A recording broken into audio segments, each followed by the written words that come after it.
Hello and welcome. You're watching The Truth Report. First, the headlines. Nigeria's National Security Advisor hands over 59 rescued kidnap victims, including women, girls and babies, to the Kaduna State government. Debate over US aid to Nigeria intensifies in Washington as concerns grow over alleged terrorism financing. Nigeria's upper legislative chamber summons National Security Advisor and security chiefs over allegations of US aid funding Boko Haram and other terrorist groups. Nigeria's National Security Advisor has handed over 59 rescued abducted victims to the Kaduna State government. Kaduna in northwestern Nigeria has been plagued by brutal terror attacks carried out by militant groups linked to Boko Haram and Lakurawa extremists. The victims, including women, children and infants, were freed after months in captivity. Nigeria's security forces have pulled off another high-stakes rescue operation. 59 hostages kidnapped across Kaduna State are now free after being held captive in remote forests. We are bringing back peace to our country. About 59 or so people today.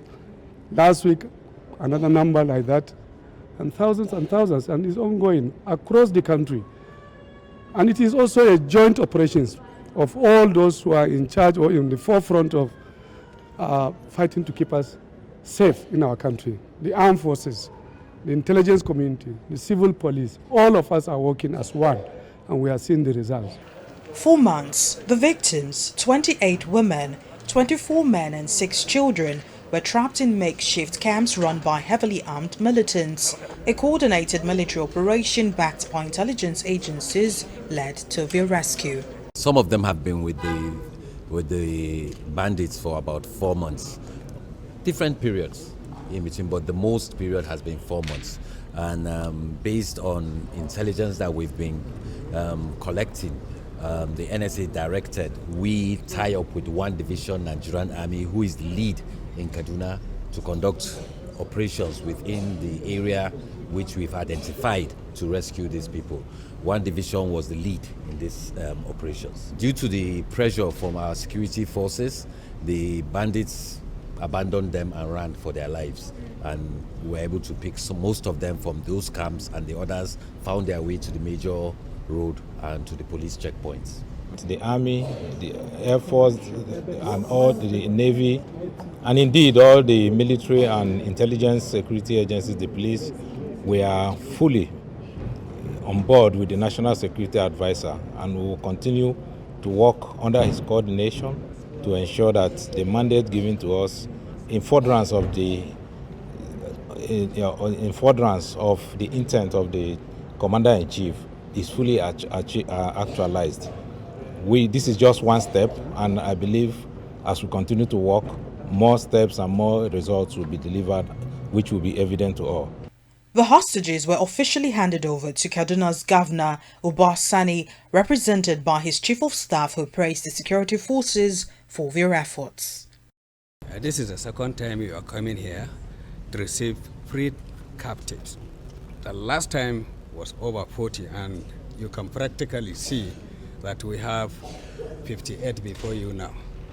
These captives were rescued along Abuja-Kaduna Way, specifically at Louisiana, and through the effort of the various security agencies, where the effort is yielding fruit. Kaduna State, about 138 miles from Nigeria's capital Abuja, remains one of the country's most dangerous regions. Insurgents have repeatedly targeted communities, forcing thousands to flee, but the Nigerian army has said it is stepping up operations. Concerns are growing that US aid to Nigeria may have fallen into the wrong hands, but so far no direct evidence confirms that Boko Haram received funds intended for starving widows and other vulnerable groups. On January 25, the Trump administration paused all foreign aid for 85 days to allow for a thorough review of grants. emergency programs were granted waivers to continue operations. In 2023 alone, the U.S. Agency for International Development and the State Department allocated $65 billion in foreign aid covering medical assistance, emergency food relief and other humanitarian efforts. However, a 2020 U.S. aid audit revealed that between 2015 and 2019, the $1 billion awarded annually to contractors in Nigeria's war zones was not properly monitored to prevent diversion to unauthorized recipients at the local level. Investigative reporters from Truth Nigeria encountered resistance from civil society organizations receiving U.S. aid funding. Some aid workers, speaking anonymously, claimed that portions of U.S. assistance are controlled by criminal networks linked to corrupt military and government officials. They warned that even discussing these issues publicly could put their lives at risk. For over a decade, Christian leaders monitoring religious violence in Nigeria have raised concerns about the diversion of U.S. aid. Since 2012, they have warned that funds meant for humanitarian relief have been exploited amid ongoing violence targeting Christian communities. And one of Nigeria's Christian leaders who has spoken out against religious violence joins us now. Ladi Thompson, Director of Peace and Security Department, African Union 6th Region Global. Thank you for being here. Now, the allegations of U.S. aid's funding of projects in Nigeria are serious and sensational. Allegations of illicit diversions to terrorist groups. Now, when you heard these claims, what was your first reaction? Okay. First of all, sensationalism is totally unprofitable. When I look at the state of the nation in Nigeria right now, my counsel will be for us to steer away from sensationalism, look to substance, look how it practically affects our people, look to the leverage we can get out of this, and what gains can be made. Now, I speak with a lot of deliberateness because I have served 4 generations of presidents of the Christian Association of Nigeria, and the portfolio I had was terrorism. I was in charge of conflict resolution and counterterrorism. 4 generations of presidents for the Christian Association of Nigeria. Now, you want to remember that we were the first constituency that was affected by this the local face of the global resurgence of religious extremism, which is what the Boko Haram, the Fulani militia, and the ISWAP represent. Now, in my tenure, let's put away the sensationalism. I attended a political hearing on Nigeria in Washington. I was part of the delegation that traveled out of Nigeria with one of the statesmen who was leading the delegation, and we attended a congressional hearing in Washington on Nigeria. And the issue of terrorism was actually the focal point of that hearing in 2012. Congressman Chris Smith, representative, I think, from New Jersey or so, was the one who chaired that meeting in Washington. Now, hear me. One of the major things that drove us to Washington then was that my desk had been inundated with calls from leaders in the northern part of Nigeria. And one of the things that practically all of them had to say, especially those from the plateau leadership and the leadership from Benue, the Middle Belt, was that there was a funding, US funding, from one of the US agencies. Now, remember, they were just telling me these things, and purportedly, most of them had around the same figure, was being bandied around, that about $600 million was meant to be spent on, quote, education. But all the complaints that came to my desk then was that this funding was being diverted to fund terrorist activities. Well, you mentioned serving 4 generations of presidents for the Christian Association of Nigeria, and one thing on the lips of Nigerians is proof to show that US dollars were diverted to fund terrorist groups. Now, do you believe Christian leaders have evidence, and is this something you think Nigerians should be concerned about? Well, I think it's very naive. When I hear such talk about people asking for proof of the diversion of funds and the funds ending up with the Boko Haram, I think it's extremely naive of people to talk like that, because these are not issues where you go to the US State Department and begin to ask them, say, some of your agencies are funding this. Can we look at your books? Now, that's not your business. These agencies have been set up. They have their own modus operandi. They have their own accounting structures within. Now, what is more relevant is this. I mean, it's like coming into, you see the degree of corruption that's in Nigeria. Can you really go to any institute within the Nigerian government right now and say, oh, can we have proof of X, Y? Look, the sophistication of corruption today has gone beyond that level. So the truth of the matter is this, is that this issue of producing proof and all that is part of the sensationalism. What matters really about all this is what we call concatenation, the ability to join the dots together. Now, why do we do this? We're dealing with the lives of people. So this is not newspaper talk. This is not intellectual discourse or exegetical dissertations. No. Now, finally, as a security expert with decades of experience, in your opinion, what should Nigeria be prioritizing right now instead of just seeking proof of terrorism financing? Now, there's a wise saying that says when the foundations have been compromised, there's absolutely nothing good people can do. The challenge that we have in Nigeria is this. There's nothing wrong with the people of Nigeria. The greater problems we have are systemic. Now, there are what we call self-evident truths. And what we need to do is a counsel that was given by the first Prime Minister of Nigeria, Sir Abubakar Tafawa Balewa, in his first appearance at the United Nations General Assembly in 1960, I think it was the 7th of October. He made a speech and spoke about today. He spoke about the troubles ahead. You know, he talked about the bloodshed.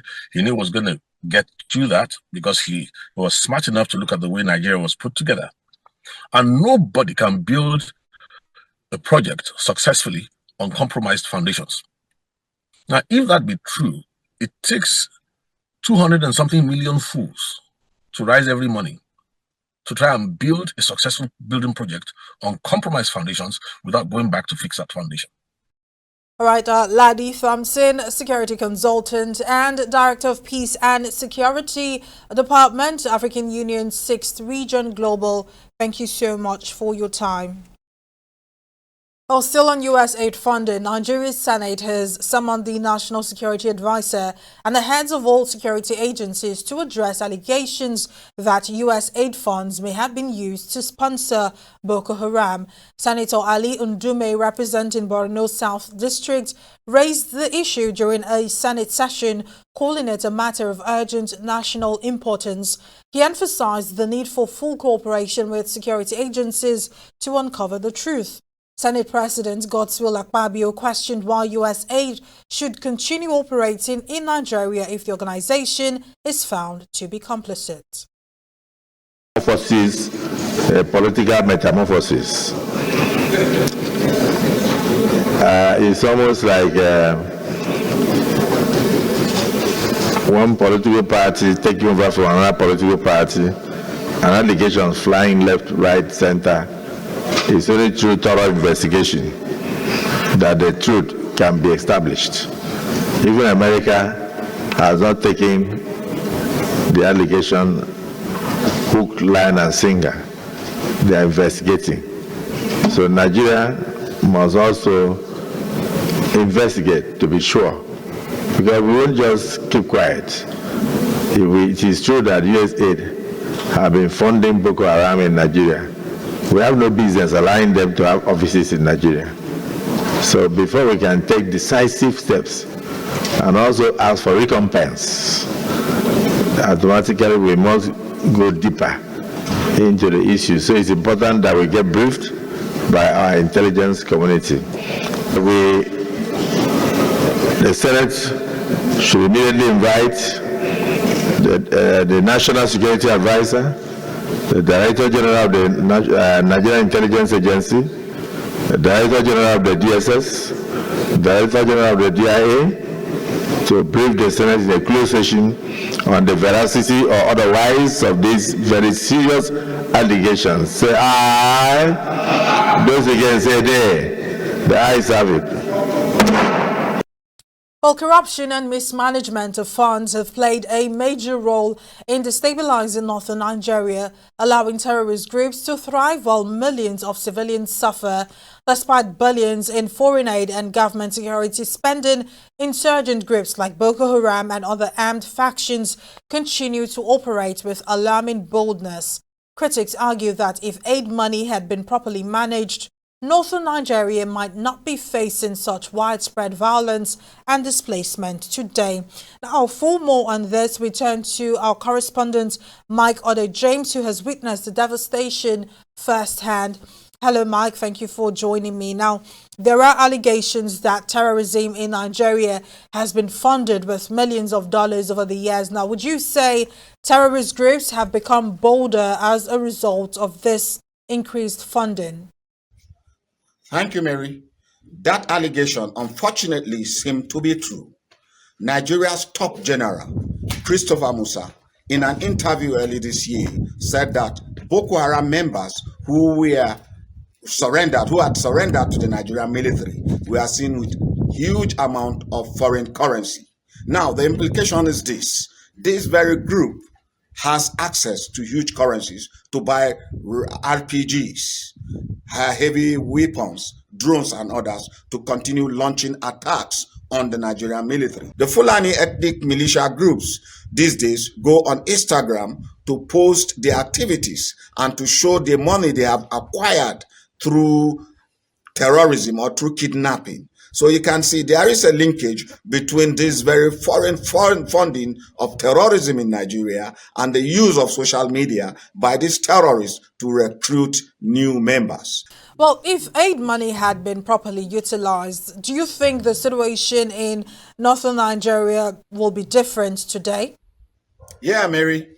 If the aid flowing into Nigeria has been funded into the right channel without it being misappropriated, the security situation in Nigeria today would have at least simmered down a whole lot. And I'm going to give you an example.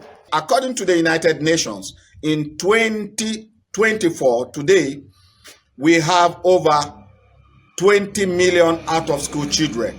Now, if you ask, what is the relationship between these out-of-school children and the foreign aid money? I will tell you that the foreign aids are meant to boost education in Nigeria. However, once it is being misappropriated, the money does not go to the right quarters, and we begin to have a lot of children who are supposed to be in the school being out of school. Now, with 22 million children out of school in Nigeria, these children becomes target for recruitment by Boko Haram, Ansaru, and ethnic militia of the Fulani clan.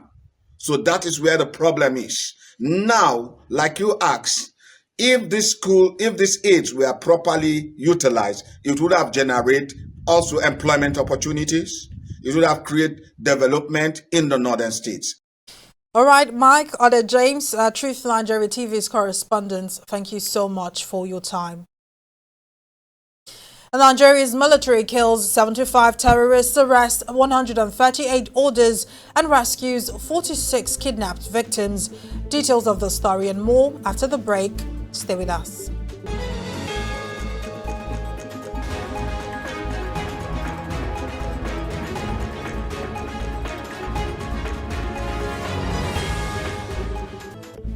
Thank you for staying with us. A recap of our top story.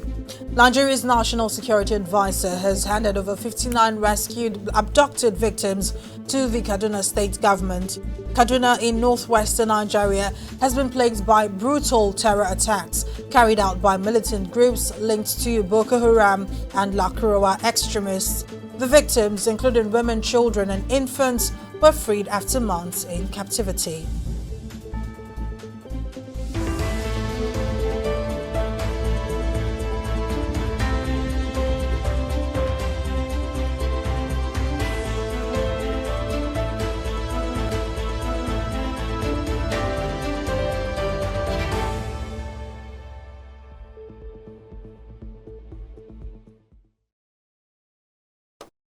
And thousands have been displaced after a series of terror attacks on a farming community south of Makurdi, the capital of Benue State.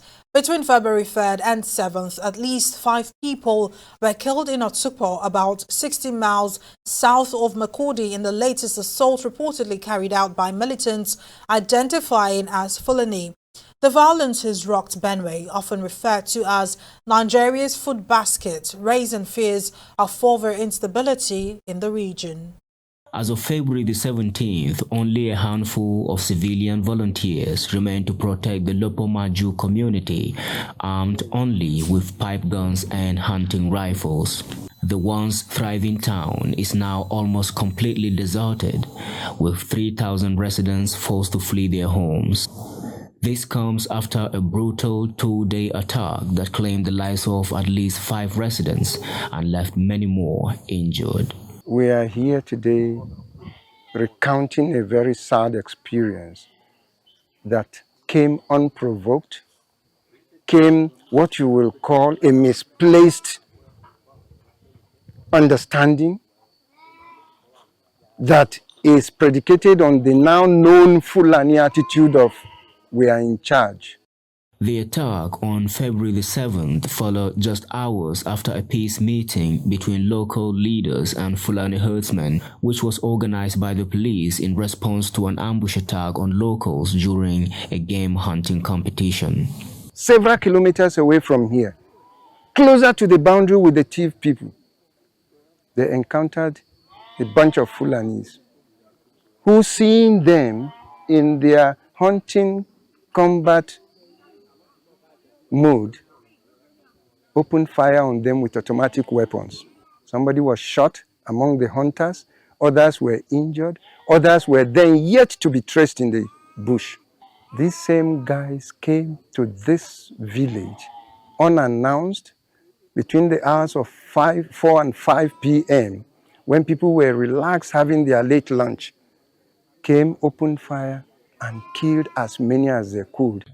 Eyewitnesses report that the terrorists, who spoke the Fulani dialect, broke into homes, opened fire on residents, and looted food barns.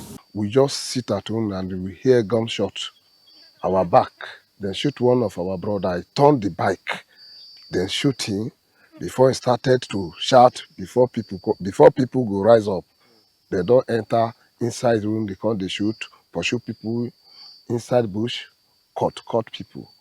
The attack caught the community off guard, leaving little time for the civilian guards to respond. There is no way we can attack them because we will see them unexpected.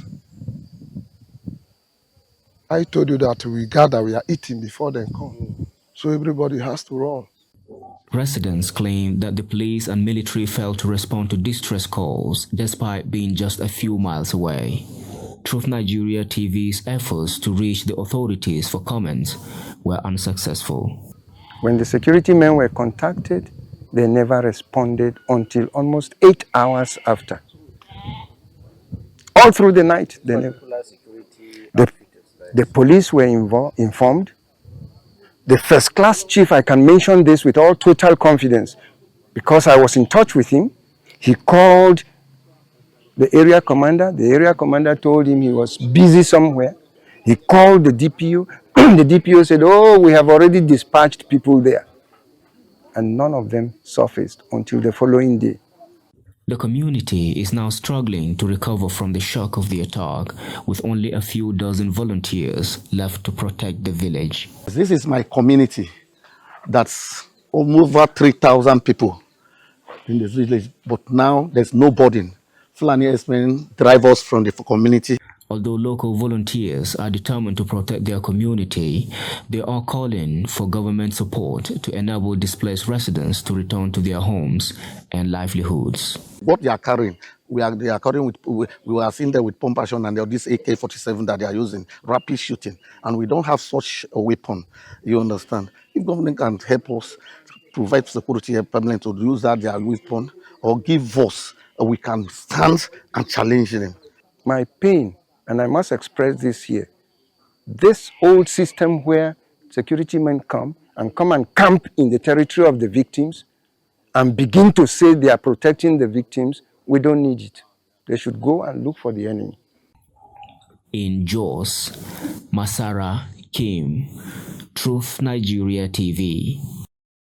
Nigeria's military says it is ramping up its offensive against terrorist groups and organized crime, reporting a major crackdown on militants, kidnappers and all thieves. The country's new defense spokesperson, Major General Marcus Kange, outlined the military's latest operations just weeks after stepping into the role. Between 3 January and 13 February this year, a total of 75 terrorists were neutralized, while 138 suspected others were arrested. Troops also apprehended 36 perpetrators of oil theft and rescued 46 kidnapped hostages. Troops recovered 104 and 2,639 assorted weapons and ammunition, respectively. While in the South-South, troops foiled oil theft estimated to the tune of about 646,189,690 naira only. The breakdown includes 497,150 liters of stolen crude oil, 142,000 liters of illegally refined oil, 142 liters of illegally refined AGO, and 4,075 liters of premium mutton spirit.